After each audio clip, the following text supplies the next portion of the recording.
All right, let's go.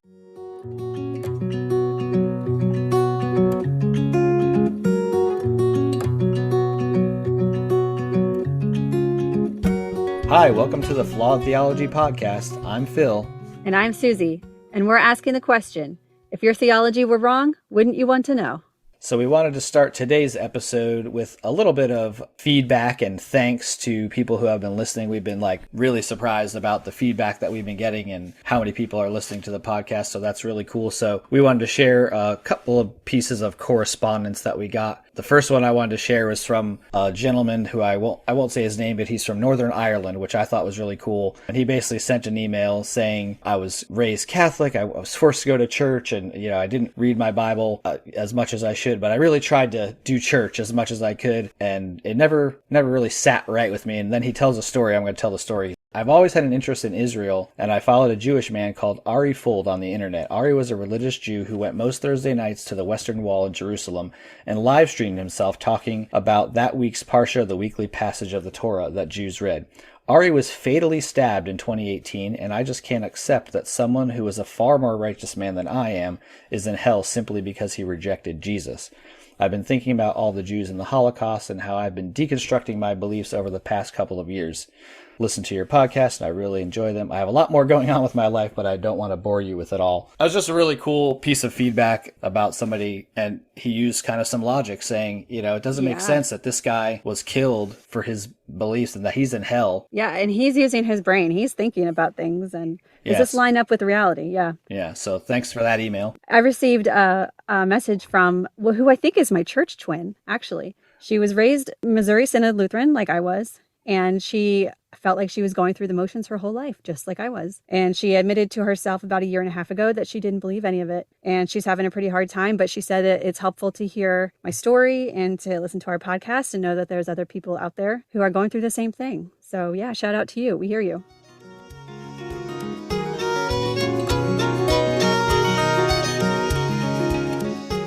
This week's episode is called The One with All the Fallacies, and we're going to talk about biases, common logical fallacies used when forming or promoting a belief system, and we're going to talk a little bit about the difference between science and pseudoscience. So, Phil, what is a bias? A bias is basically just like an assumption or a presupposition that you have about anything. And we all have presuppositions and biases, and having them really isn't wrong. There's nothing wrong with having biases as long as you recognize that you have them. And that's the thing that we're trying to point out, is that we all have biases as human beings. Like, it may be a racial bias. It may be about a certain neighborhood. It may be about a certain religion. And there's nothing wrong with having those biases, but then acknowledging that you have them, and then what do you do with those biases as you look at information? Right. So a cognitive bias is also defined as a mental shortcut. So it's interesting to think of it like that. In this episode, we're going to be talking about these biases and logical fallacies, but we are not trying to say that Christians have these, atheists don't. Everybody has biases. Everybody engages in logical fallacies. Phil and I do. Right. Yeah, we definitely do. I don't know have you ever heard of the musical Avenue Q? No. It's a really funny musical. It's grossly inappropriate. It's basically looks like Sesame Street, but it's for adults. But they have a song in there, but it's called Everyone's a Little Bit Racist. And it's humorous because it's hand puppets singing a song about a real topic. But it goes into this idea, and it goes through a lot of different races and people groups. And it just points out all the stereotypes about these different groups. And the whole thing is this conversation between these puppets going back and forth saying, I'm not racist. And then they'll say such and such of people group, has this such and such a stereotype. And they're like, oh. Yeah. We should link to that. Yeah, maybe we can link to it in the notes because it's really funny and it's thought-provoking. So when we're talking to somebody, one of the things that's very important to do is for everybody in that conversation to accept that we have biases and that we're aware of them. Because if you can do that, then you're at a starting point for a conversation. It's very similar to our tagline. If your theology were wrong, would you want to know about it? If someone isn't willing to admit that they have a bias, then it's going to be really hard to have a conversation with that person that's objective. So when you were a Christian, did you have a bias against atheists? Did you have a preconception about them? Oh, absolutely. Yes. What did you think that they were? Well, atheist was like the scariest concept that you could imagine. Like, the idea of an atheist or someone being an atheist was that they had no moral compass, that they, they could do any measure of sin without having any kind of guilt or, they would never repent or feel bad about doing something wrong. They didn't care about the afterlife for sure. So they were already living a worthless life basically because they didn't care about heaven or hell. Yeah. And they were miserable and they hate God. Oh, absolutely. They just want to sin. These are things that I heard a lot. I don't think that I ever said these, but I definitely heard other people say them. Yeah. People deconvert and they wonder why they ever thought that about atheists, because now they're an atheist and they think, well, I'm not those things. I'm not angry and I don't just want to sin. I just factually think that Christianity is not true and that there is no reason to think there's a God. That's it. Right. I can't remember who it is. I think it was one of the late night hosts, because one of the arguments that people say is, well, if you don't have Christianity, there's no framework for morality. And so then you can do whatever sin you want. And they were talking about raping and murdering. And this particular host was saying, oh, well, I can rape and murder all the people that I want, which is none. Yeah. So let's move on to confirmation bias. This is one of the huge ones that we run into on a daily basis, pretty much. So confirmation bias is the human tendency to search, interpret, favor, and recall information in a way that confirms one's pre-existing beliefs or hypotheses. So if you have a confirmation bias, that means you are not seeking objective facts. You are only interpreting information to support your existing belief. You only remember details that uphold your existing belief, and you ignore information that challenges your existing belief. This is going to keep coming up again and again in this episode. Yeah, and confirmation bias, I had literally never heard this term until like a couple of years ago when I was in this deconstruction process. I had concept of biases and stereotypes, but I had never heard the term confirmation bias. And I don't remember who introduced it to me. It was probably an article or a podcast or a Facebook post or something. And they said, oh, there's this term, confirmation bias, which basically you just use the data you have to confirm the bias you already have. And I'm like, oh shit. That's what I'm doing. That's exactly what it was. Like, and it was kind of cool to have a term to put to that. And then now once you have awareness of that bias, you see it everywhere. And not just in religion, you see people using confirmation bias in all areas of life. Even like what kind of car you like to buy. You might read news articles that favor your favorite brand of car, and you don't read about any other brand of car or maker or whatever. Yeah. Because you don't want to know. You want to keep your brand as the favorite brand. I don't think brand is the right word. I'm not a car person. Yeah. You don't want any data that would be like, oh no, my Ford, it actually sucks, like. Yeah. And most people probably agree that they have some biases, and they especially agree that other people have biases. So there's actually a term for this too called the bias blind spot, which basically means I'm really good at noticing other people's biases, but I am not so good about identifying my own biases, which I think to me sounds fairly human. We're usually pretty good at picking apart other people. We're not so good at the self-awareness. And so I can admit that I have done this. In my early 20s, I went through a very politically conservative phase. And it was mainly because of my household being politically conservative. And I had just left my household and they had influenced me in that way. But when I would read news sources and things, I would think that I had it all figured out and that I was the only one who was absorbing information correctly. And I thought everybody else was just so biased. Right. And now looking back, I'm thinking, well, I have totally different political leanings now. So yeah, what was I back then? Like, what's the difference? I couldn't have been right back then because what am I now? Yeah. I mean, I think it's dangerous to ever think that you have it all figured out. Yeah. And being able to admit saying, well, maybe there's another perspective. I mean, I'm sure I still do this, especially in the political spectrum. You're reading an article, you only read articles from a certain set of news sources because they line up with what you already think. You're confirming that bias by reading news sources that align with what you already believe. So if you only do that, then you're never going to ever hear the other side of the coin. And that's dangerous. It is. It's very dangerous. That's a good word, dangerous. Yeah. And it's not healthy for you either to just live in that echo chamber, which we've talked about before. Yeah. And so you saying the word dangerous, it kind of triggered me because that's a word that my mom used when I told her that I was asking hard questions about Christianity. She said, you're asking dangerous questions to the wrong people. And what she really meant was stay in your little bubble. Right. Don't get any other perspectives on your worldview. Yeah. Stay in your lane because you're going to get out there and you're going to find out something that's going to shatter everything that you believe, which is, in the Christian view, is obviously the worst thing that could possibly happen because when you live in that bubble, it's your whole life. which is why deconstruction is so hard. It's not something that people are just dying to deconstruct because it's the cool thing to do.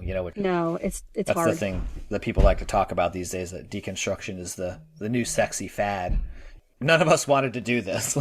I did. I wanted to. Oh, you might have. You probably wanted to because you were trying to find the answers, but you didn't want to let go of... I didn't want to blow my life up, no.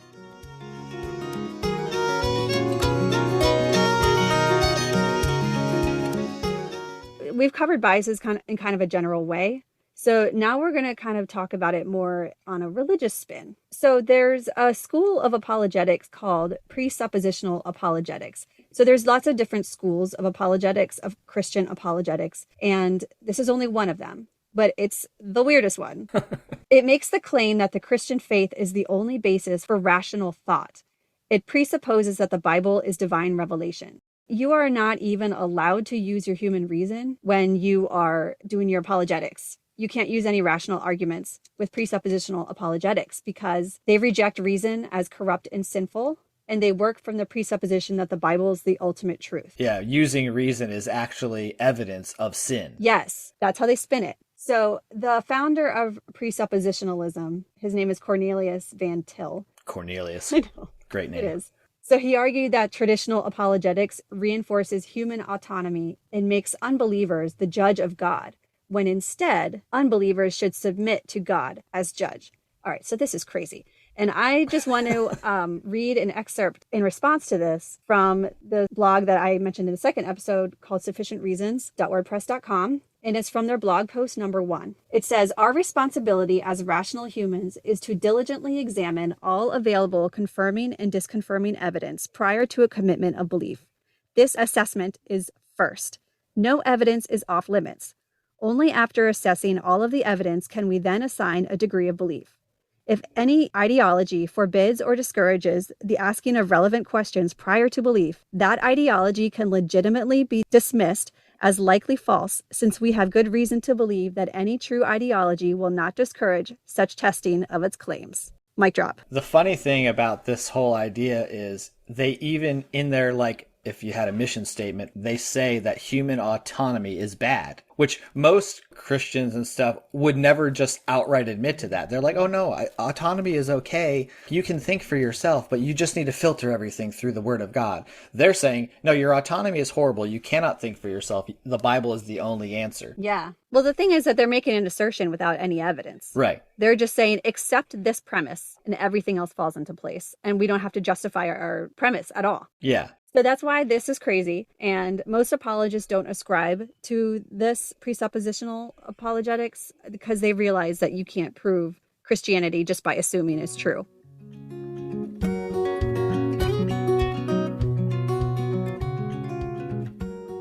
The next section that we're going to move into is we're going to talk about fallacies and 3 common fallacies that are used in debates about the existence of God.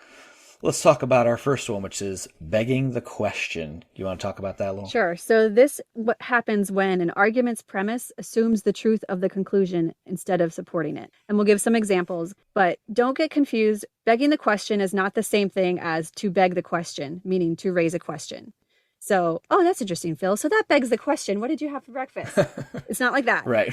It proves a proposition while taking the proposition for granted. This is another term for circular reasoning. You're stuck just going around it over and over. There's no beginning and no end, kind of like that magical song about the love of God is a circle, has no beginning and no end. Well, so does begging the question. It's got no beginning and no end. You start with your idea that you're trying to prove, and then you use your idea that you're trying to prove as the evidence to prove what you're trying to prove. So in other words, A is true because B is true. And B is true because A is true. So an example of this that's non-religious is smoking cigarettes can kill you because cigarettes are deadly. So the first and the second part of that statement are saying the exact same thing. And if you imagine this as a roundabout, you can enter the roundabout in the first part of the statement or the second part of the statement. But either way, you enter this continuous, inescapable circle. Yeah, it's like a boot loop when your computer comes up and it just won't fully actually start up. It's just like you're going around in circles. Yeah. The people who are most likely to use or be convinced by this type of argument are those who have confirmation bias, which makes sense. Yeah. We told you that would come up again, didn't we? So there's some of these in the religious realm too, like God is real because the Bible says so. And we can trust the Bible because it's from God. Right. And so you could start just like Susie was saying, you can start in the middle, at the end, or at the beginning, and you're always saying the same thing, but you're not ever giving any proof for your argument. It's like those Nigerian prince emails where you get an email. Everyone's gotten these. And somehow, how long have these things been around? Like since the dawn of email? And people are still falling for them, mostly, unfortunately, boomers. Oh, that was a bias, Phil. That was a bias you just... Oh, you're right. But yeah, mostly uneducated email people that don't know about scams. That's better. And yeah, unfortunately, I work in cybersecurity, so it's one of those things. My bias is real. Another religious example is the existence of creation implies a creator. I actually snagged this from a Holy Kool-Aid video. But they're assuming a creator because you're assuming a creation. Right. It's the whole design indicates designer, which you see a lot in the intelligent design argument for the origins of the universe, which we'll talk about a little bit later too. So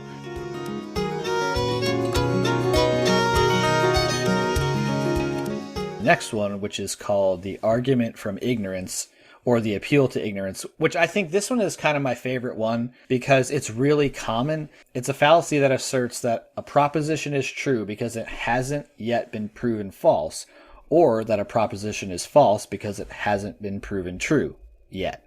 It doesn't allow for the possibility that your answer is unknowable. It always assumes that there has to be an answer, and this is one's real common about the existence of God.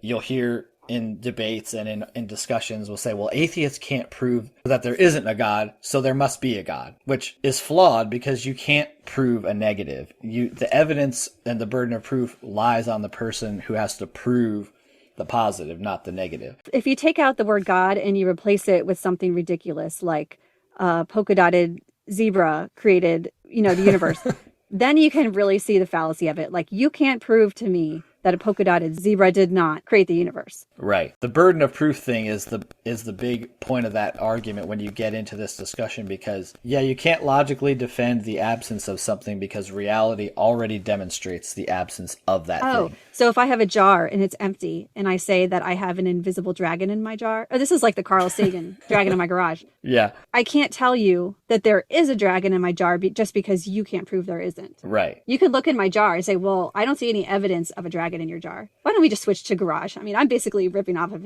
his story. Yeah. I mean, I have to be a really small dragon, so it makes it even more fantastical because it's like a tiny dragon. But I saw a pretty funny post on Reddit a couple days ago. A consumer was asked for photographic proof that they didn't receive the item that they had ordered. He had a picture of his empty hand.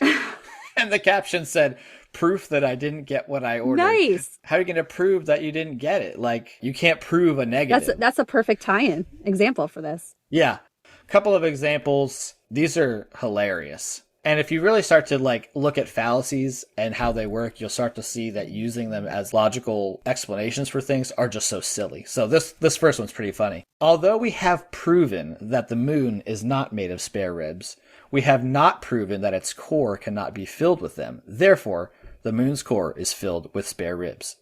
Why spare ribs? I don't know. So you had put one about Carl Sagan about UFOs. All right. There is no compelling evidence that UFOs are not visiting the Earth. Therefore, UFOs exist and there is intelligent life elsewhere in the universe. Another example, since there is no evidence that God doesn't exist, then God exists. Yeah. That's basically what we've been saying this whole time.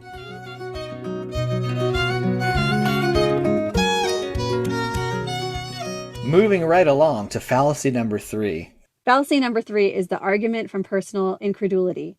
This one might be my favorite. So this asserts that a proposition must be false because it contradicts one's personal expectations or beliefs, or is difficult to imagine. It occurs when someone concludes that since they can't believe something is true, it must be false, and vice versa.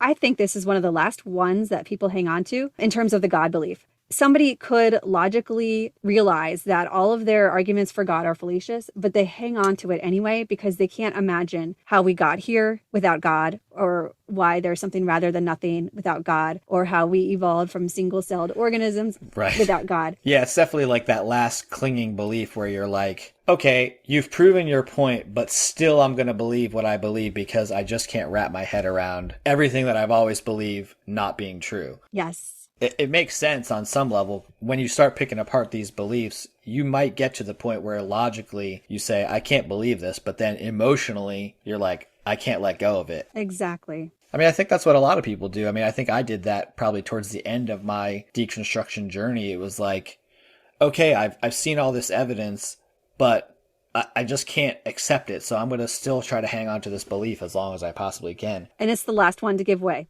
So I think that a lot of it is because it takes a lot of effort to try to understand evolution and understand the science behind the universe. It really does take a lot of study. You have to be willing to do it. You have to put in the time. You have to have the kind of brain that can comprehend all that stuff. Whereas to believe that God did it, all you have to do is believe that God did it. Like, that's literally all you have to do. You can explain it to a child. So I've had my kids come to me and say, well, where did everything come from? And where did we come from? Trying to explain the Big Bang and evolution to a child is really difficult. You know, I'm still in the process of doing that so that they can actually understand it. But I can totally see how it's way easier to just say, oh, God did it. Yeah. And he did it in 6 days. And that's where we all came from, you know, and he made us from dirt. Yeah. Yeah. If you're looking for the simplest route, then yeah, believing in God is, I guess on some level it's easy. And then when you get on the other side of it and you start unpacking all the complexities of the universe and all this stuff, then you look at the God belief and you say,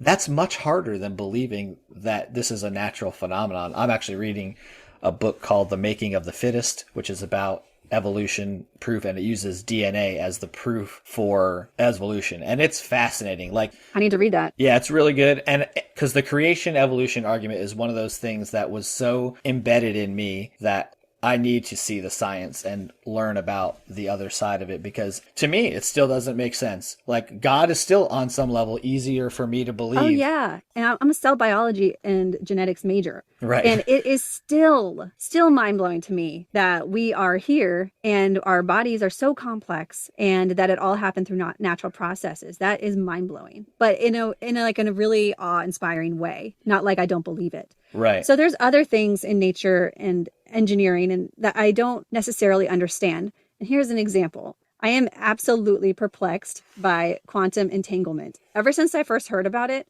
I've been trying to understand it. Can you unentangle what quantum entanglement is? Like, low level for us doofuses over here.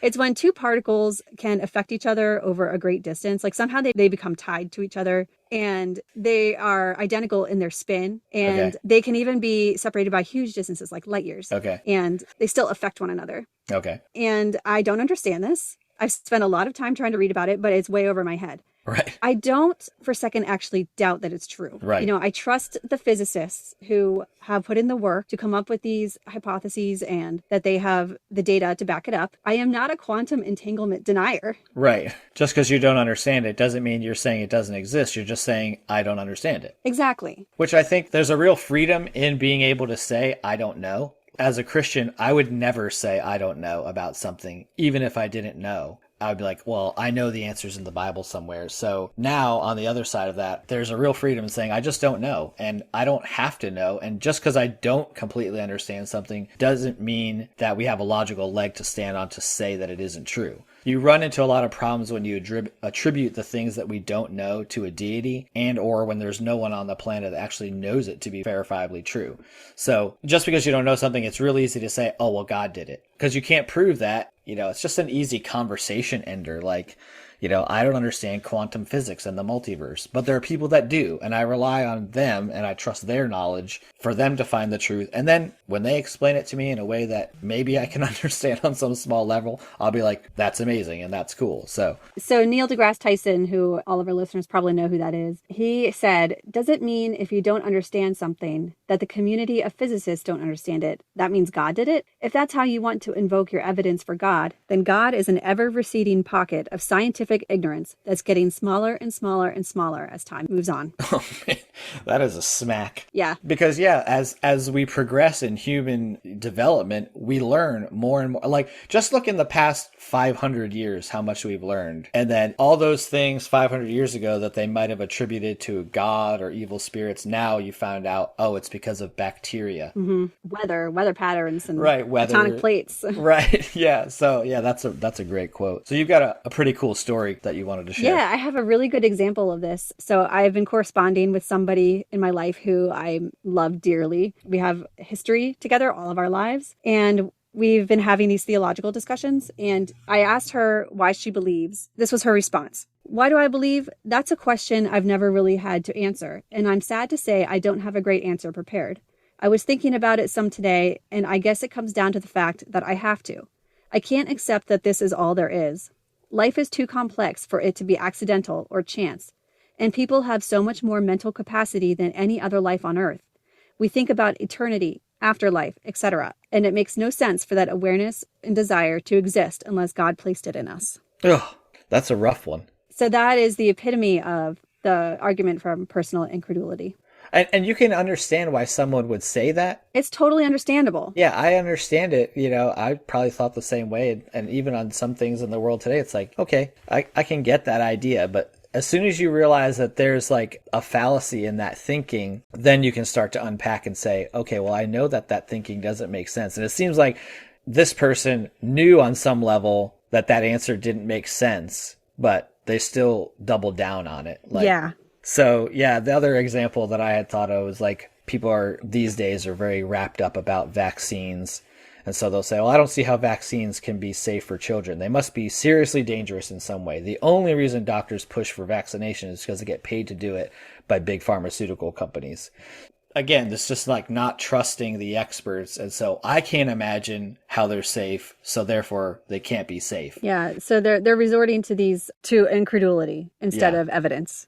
So I just published a blog post on personal incredulity, and I go into more detail about it there and my thoughts on it. So if you're interested, go check it out.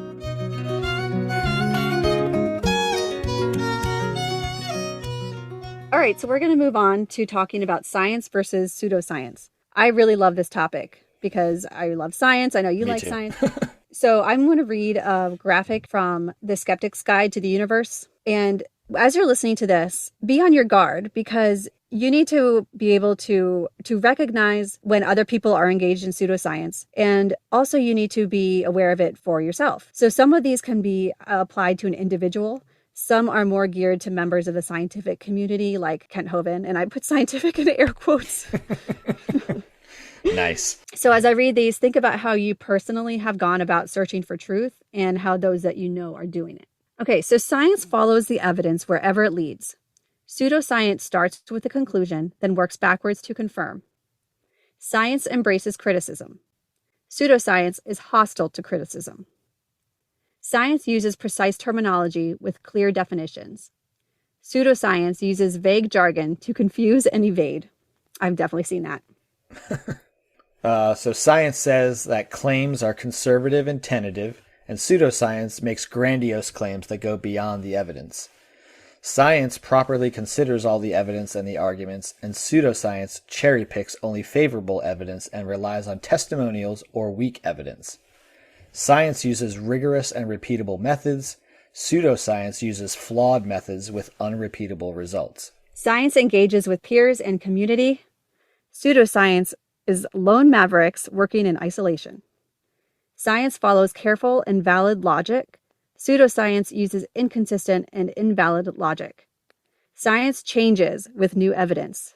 Pseudoscience is dogmatic and unyielding. Now, I want you to pay attention to that last one. Yeah. Science changes with new evidence. Pseudoscience is dogmatic and unyielding.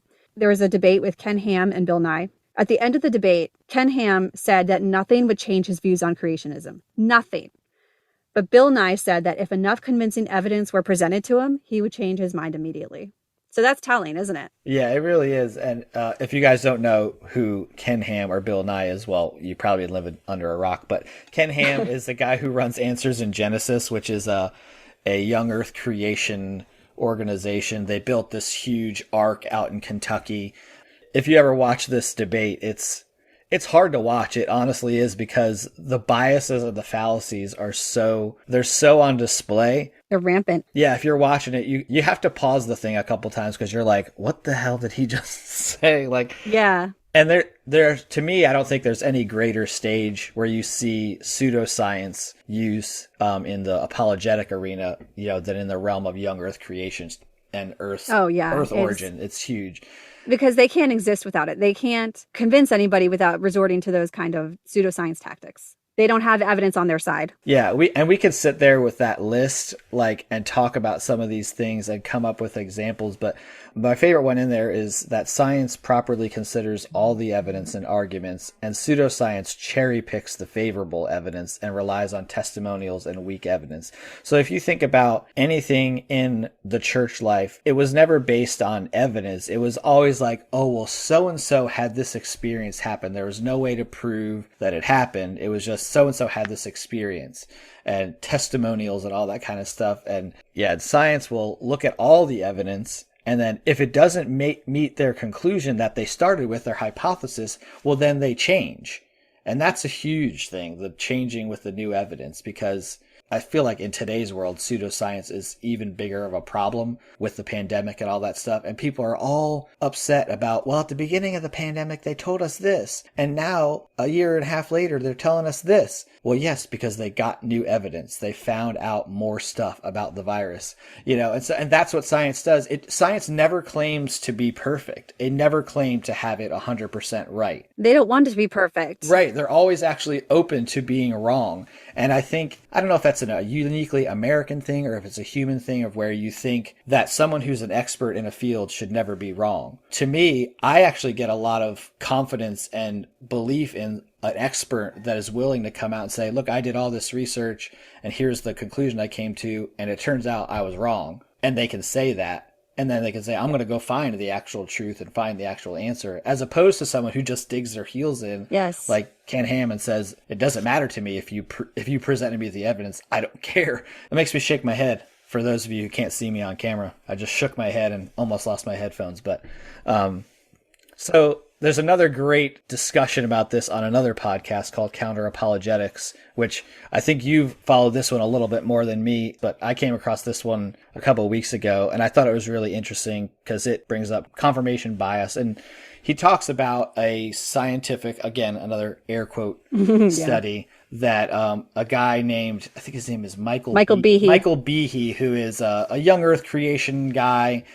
He published a study. Sorry, I don't think he's a young Earth creation. I think he's an intelligent design advocate. Oh, yeah, that's what I mean, yes. Intelligent design. So his paper that he wrote was on the concept of irreducible complexity, and that there were certain things that could not be reduced because they were so complex. And so that was kind of a proof for intelligent design. And his favorite thing to reference was the bacterium flagellum, which is a microscopic component that evolved. And so he ran a computer simulation to basically try to prove his hypothesis, which was that there hasn't been enough time in the universe for this bacterium flagellum to have evolved from what it started as to what it became, which was this multifunctioning bacterium with a propeller and all kinds of cool parts. How do you show his bias? I've listened to this one twice, but not in a while. I wish I had refreshed my memory. But he basically had a computer program where he simulated the creation of this flagellum, and he set the parameters of the mutations to be way too low.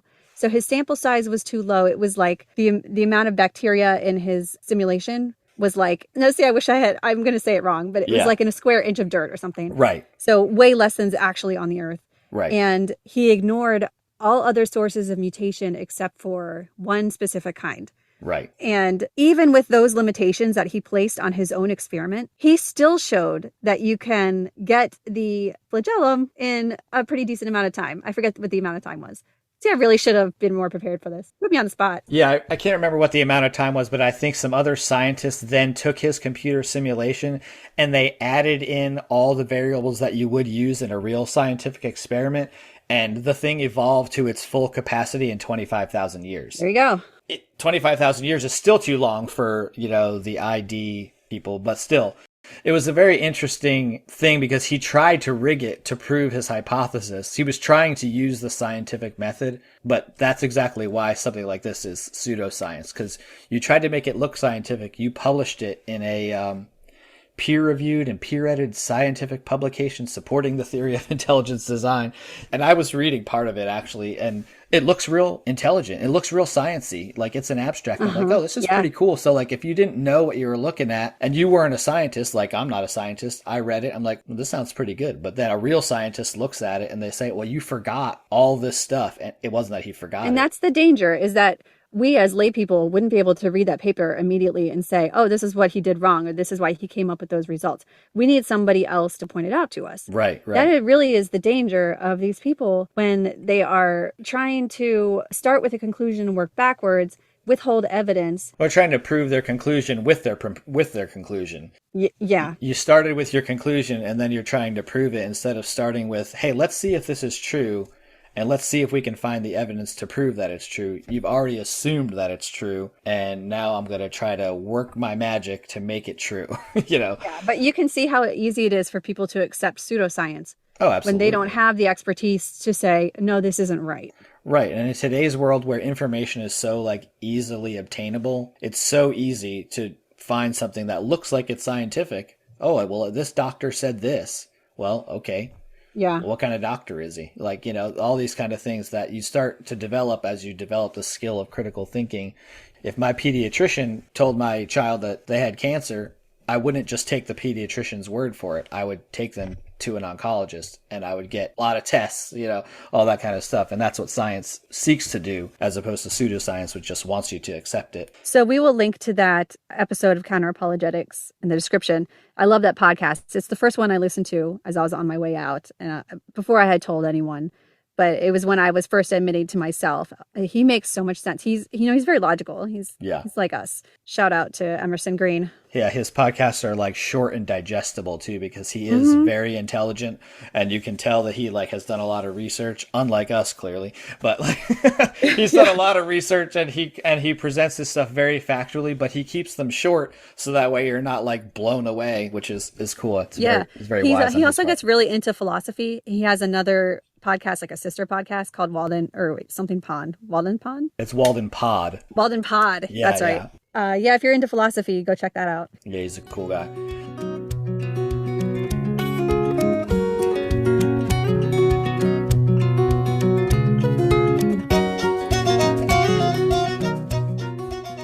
So, what do you think is the way that we should go about looking at evidence and making decisions? So, always start with a hypothesis, not a conclusion. You should test the hypothesis.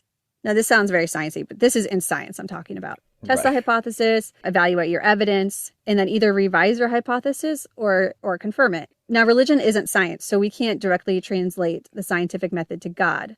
But we can still say, don't start with a conclusion and work backwards. Don't twist your evidence to fit your existing assumptions. Yeah, the beautiful part about the scientific method is if you come up with your hypothesis and then test it and it doesn't prove your hypothesis, there's no shame in that. Not at all. It actually helps you move down the road to truth and understanding, because you say, okay, well, that was wrong. How do I need to change to find the truth? You're still learning something from that. Yeah, you're always learning, because it's just like a lot of things in life that you learn sometimes by failing. That's the beautiful part of science. You know, the use of logic and reason isn't something that should be or has to be specific to examining the claims of religion. Developing these skills that are used in science, they can translate to all other areas of your life, whether it's God, origin of the universe, the veracity of the Bible, or even just like making major life decisions. If you have these critical thinking skills and understand biases and fallacies, it's going to help you in all aspects of your life. There's no downside to it, except for, you know, discovering that maybe you've blindly accepted a lot of things as true. And your whole life falls apart. Yeah, that is a slight downside, but you know, there is an upside to that. Once you get to that point, you're like, oh, because you're back on that path of learning, because you're like, man, I did a lot of things wrong. There was still a learning experience. Let's move forward. Yeah, I totally agree. Yeah, so I think the overall goal has to be that we're trying to identify fallacious thinking or biases that we might be using when you're pursuing knowledge in any area. We don't claim to be experts in this. You know, this is all stuff that we're learning as well. So we thought the best way to kind of end this would be, what are some questions that we should ask when we're looking at any kind of issue? If it's God, if it's the Bible, if it's whatever. So the first one would be, what are my biases and presuppositions about this topic? And that may take a little time to figure out, because you may not realize, oh, I'm looking at this situation or this argument for Christianity or whatever, and you might say, I don't have any biases about this, but you probably do. So you got to start there. The second question is, am I using confirmation bias to rationalize or circularly reason the conclusion before looking at the evidence? And a good way to find out if you're doing this is think about what your belief statement is. And if you can switch the two parts of the statement around and it still makes sense, then you may be using confirmation bias or circular reasoning. Yeah, that's a good strategy. The third question would be, do I have any bias blind spots that are preventing me from looking objectively at myself or how I perceive things? And then lastly, am I willing to look at the evidence that is contrary to my biases and follow it to its logical conclusion, even if it contradicts what I believe? So in the words of my mother, are you willing to ask the dangerous questions? Right. You got to be willing to ask the dangerous questions. And that's what we're encouraging people to do here. We have tried to ask ourselves these dangerous questions, and sometimes we find the answer that we like, and sometimes we don't. We should have named this episode the one with the dangerous questions. Oh, we probably still can, because it hasn't been published. Oh, let's do it. Oh yeah, we can totally do that. We can. We just won't. We'll edit out the part at the beginning where we said the name of the episode. There you go. Yeah, that's awesome.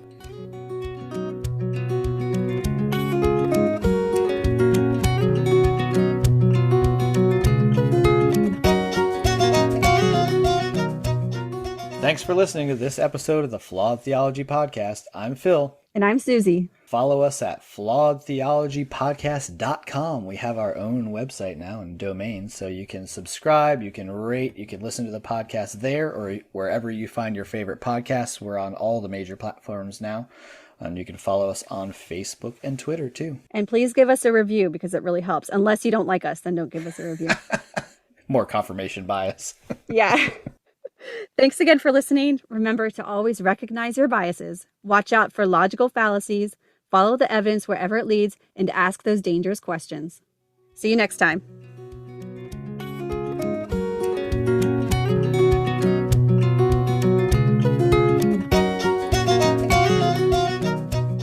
Well, I can't say. You know what I mean? I don't want to say the I'm Susie part, because that would be weird. No, not that. Do it in your falsetto voice. I'm Susie. Yeah, it sounds just like you. Oh, that's funny. All right.